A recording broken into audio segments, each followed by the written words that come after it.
A group of teens recovering tonight after they were exposed to carbon monoxide.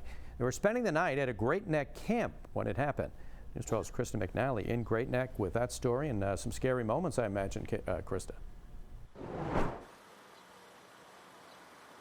That's right. We're here at the Chabad of Great Neck, where the carbon monoxide leak happened in the early hours this morning. Now, take a look behind me. This is the building we are told that 13 girls were staying in and at least one supervisor. We know now that those girls were teenage-age girls, according to the fire marshal, and there were a slew of violations here. Now, going around this building just from the outside, we could see there's some rotting wood, debris on the property, broken windows, and more. And inside, the fire marshal says there is a slew of violations. Now, no one is supposed to be occupying this building. However, we did just see many of those teens wearing camp shirts re-enter the facility that you could see behind me.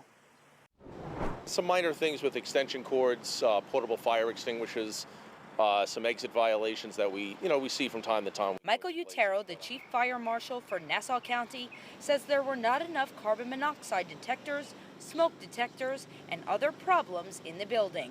Luckily, he says there was one working detector. I think the difference between having serious injuries and possibly worse was that one carbon monoxide detector that alerted to what was going on at 5:30 in the morning when people are really still sleeping and just starting to start their day. The building is used for many different functions for the Chabad. This has been here probably for over 100 years, and this is still used for all kinds of purposes. We have dinner here every Friday night and actually every morning at 7 a.m., 9 a.m. We have what's called a minyan here, so it's just a prayer session of 10 or more men. We are told by people who are familiar with the Chabad that the 13 girls have been there for several weeks. There is living space above, several bedrooms where I presume they've been staying. Of the 13, one was taken to the hospital and the others were treated on scene.